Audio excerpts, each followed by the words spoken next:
Hello बच्चों, स्वागत है आप सभी का आपके अपने चैनल NRG अड्डा 07 में। आज हम पढ़ने वाले हैं फिजिकल एजुकेशन का पेपर सेकंड है आपका, क्योंकि आपका थर्ड ईयर में दो बुक्स पढ़नी होती हैं, मतलब दो आपको सब्जेक्ट लेने होते हैं और दो सब्जेक्ट के आपको दो दो बुक्स मिलती हैं। ठीक है, तो BA फिफ्थ सेमेस्टर्स का जो पहला पार्ट है वो मैंने पहले ही अपलोड कर दिया है, आप एक बार जाके चेक कर लेंगे। ठीक है, नेक्स्ट है आपका इसमें जो पेपर सेकंड है, इसका है आपका E020502T। ये आपका अभी दिसंबर 2024 में जो लास्ट ईयर पेपर हुआ है, लास्ट सेमेस्टर में, वो क्वेश्चन पेपर है आपका ये।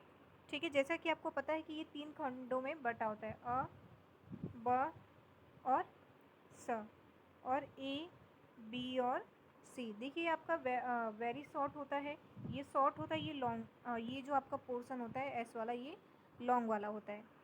ठीक है, आगे हम चलेंगे। सबसे पहले आपका आता है सेक्शन ए, खंड अ, जिसमें आपको 5 क्वेश्चन मिलते हैं।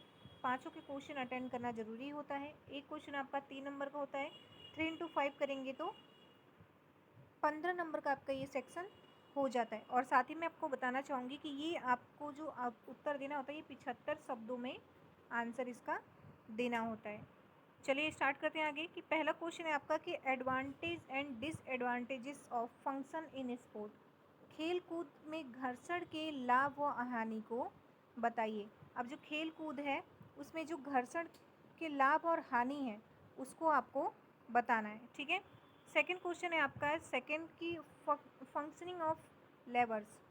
उत्तोलकों की कार्यशैली क्या है। जो उत्तोलक होते हैं उनकी जो कार्यशैली यानी काम करने की जो क्रिया है, उनकी जो शैलियाँ हैं वो क्या है, उसके बारे में आपको बताना है। थर्ड है आपका कि what do you know about line of gravity explain. आप गुरुत्व रेखा से क्या समझते हैं, व्याख्या कीजिए। आप चाहें तो उस गुरुत्व रेखा का आप एक डायग्राम भी बनाकर उसका छोटा सा, जैसे कि आपका एक पेज है जिसमें आप आंसर लिख रहे हैं, तो साइड में आप डायग्राम बना के यहाँ पे आप एक्सप्लेनेशन दे सकते हैं, इससे ज़्यादा इंप्रेसिव पड़ेगा। ठीक है, फोर्थ क्वेश्चन है आपका कि explain various movement occurred in shoulder joint. कंधे के जोड़ में होने वाली विभिन्न हलचलों की व्याख्या कीजिए। अब जो कंधे के जोड़ में बहुत सारे हलचल होते हैं, जब हम कभी खेलते हैं, काम करते हैं, कभी चोट लग जाता है, तो कौन कौन से हलचल होते हैं उसकी प्रकारों की आपको क्या करनी है, व्याख्या करनी है। पांचवा क्वेश्चन है आपका कि what is the meaning of gravity. गुरुत्व केंद्र से आप क्या समझते हैं। गुरुत्व जो केंद्र होता है उसके बारे में आप क्या समझते हैं, क्या जानते हैं, उसको आपको एक्सप्लेन करना है। ठीक है, अब आ गया आपका सेक्शन बी। कौन सा आ गया, सेक्शन बी। इसमें आपको 3 क्वेश्चन दिए होते हैं, जिसमें से आपको 2 ही अटेंड करने होते हैं, एक आपको ऑप्शन में मिलता है।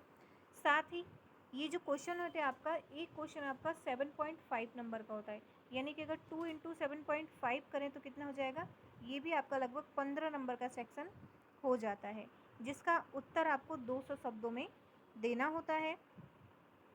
चलिए छठा क्वेश्चन है आपका कि what do you understand by equilibrium explain. संतुलन से आप क्या समझते हैं, विस्तार से बताइए। सबसे पहले आप संतुलन के बारे में बताएंगे, फिर उसके प्रकार, उसके जो पड़ाव हैं, उसकी जो परिभाषा है, विशेषता है, वो आप बता देंगे। तो 7.5 नंबर में इतना आपको बताना ज़रूरी होता है, क्योंकि अगर आपको नंबर प्राप्त करने 7.5 में से आप 6 भी अगर प्राप्त करना चाहते हैं तो थोड़ा डिटेल में आंसर देना पड़ेगा। 7 क्वेश्चन है आपका कि write down the meaning of joint and the detail explanation of their types. संधि या जोड़ का अर्थ, संधि या जोड़ का अर्थ था उनके प्रकारों की विस्तृत व्याख्या कीजिए। देखिए संधि और जोड़, इसको क्या करना है आपको, अलग अलग क्या करना है, इसके प्रकार की व्याख्या करनी है और विस्तृत व्याख्या करनी है, यानी कि लॉन्ग टर्म में व्याख्या करनी है, लेकिन 200 से ज़्यादा नहीं होना चाहिए। नेक्स्ट है आपका कि explain the meaning, properties, characteristics and type of friction force. घर्षण बल का अर्थ, गुण, विशेषता और प्रकारों को बताइए। जो घर्षण बल होता है उसके आपको अर्थ बताने हैं, गुण बताने हैं, विशेषता और बताना और प्रकार बताने। तो आपको 4 तो पहले आपको ऑप्शन मिल गया, आप चारों को आसानी से डिफाइन कर सकते हैं, क्योंकि पहले ही बता रखा है कि कौन कौन क्या क्या चीज़ें आपको इसमें बतानी है। नेक्स्ट है आपका सेक्शन सी, जिसमें आपको लॉन्ग क्वेश्चन होता है, और साथ ही आपको बताना चाहूँगी मैं कि इसमें कि 5 क्वेश्चन होते हैं, जिसमें से आपको 3 ही करना होता है। एक क्वेश्चन आपका 15 नंबर का होता है, और 15 अगर 3 करें इंटू तो 45, यानी कि कुल मिला के 45 नंबर का आपका ये सेक्शन होता है। साथ ही आपको इसको आंसर जो करना होता है वो डिटेल में करना होता है, यानी कि आंसर रिक्वायर्ड इन डिटेल पहले ही होता है, बता देते हैं ये लोग। 9वां क्वेश्चन है आपका कि write the biomechanically which muscles are used in jumping events. जैव यांत्रिकी के अनुसार कूदने में कौन सी मांसपेशियों का प्रयोग होता है। सबसे पहले बताएंगे कि ये क्या होता है, जैव यांत्रिकी क्या होता है, और उसके बाद बताएंगे इसमें कि उसके जब कूदते हैं तो कौन सी मांसपेशियों का प्रयोग होता है। 10वां क्वेश्चन है आपका कि what is the use of lever in sports, explain the principle of lever with example from sports. अब देखिए उत्तोलक का खेलों में क्या प्रयोग है, जो उत्तोलक होते हैं उनका खेलों में क्या प्रयोग है। उत्तोलक के सिद्धांत के खेलों से प्रयुक्त उदाहरण देते हुए व्याख्या कीजिए। सबसे पहले आपका पहला क्वेश्चन यही बन गया, ये पहला आपका क्वेश्चन बन गया, 5 नंबर आप इसमें लगा देंगे। फिर आपके उत्तोलक के सिद्धांत और खेलों से उपयुक्त उदाहरण देते हुए व्याख्या कीजिए। पहले आप उसका, दूसरा आपका सिद्धांत बता देंगे, तीसरा आप उसके उदाहरण कुछ दे देंगे। तो 5-5 नंबर का आप अटेंड कर लेंगे ऐसे क्वेश्चन, ठीक है। नेक्स्ट आपका 11 क्वेश्चन है कि define the word kinesiology and, ये यूँ कहूँगी काइनोसाइलोजी है, and biomechanics and its role in physical education and sports. मानव क्रियागति विज्ञान शब्द को परिभाषित कीजिए और शारीरिक शिक्षा और खेल में इसकी भूमिका का वर्णन कीजिए। देखिए जो मानव क्रियागति विज्ञान है, इस शब्द को क्या करना है, आपको परिभाषित करना है। पहला क्वेश्चन आपका यही बन गया यहाँ से यहाँ तक।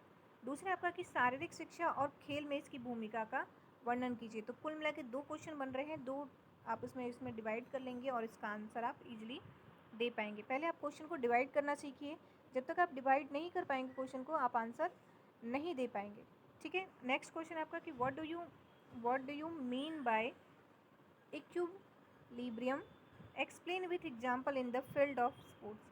संतुलन से आप क्या समझते हैं, खेल के क्षेत्र में उदाहरणों के साथ समझाइए। संतुलन, किसी भी चीज़ में संतुलन होना ज़रूरी है। जब हम खेल भी खेलते हैं तो हमें अपने आप को संतुलित करना होता है कि अगर हम जंप भी कर रहे हैं तो अपने आप को संतुलित करके जंप करें ताकि हम आगे गिर ना जाए या चोट ना लग जाए, ठीक है। तो खेल के क्षेत्र में इसके जो उदाहरण है वो आपको बताने हैं, किस खेल गेम में किस प्रकार हम संतुलन कर सकते हैं और कैसे खेल सकते हैं। लास्ट क्वेश्चन है आपका 13 की what is motion, explain the Newton's law of motion.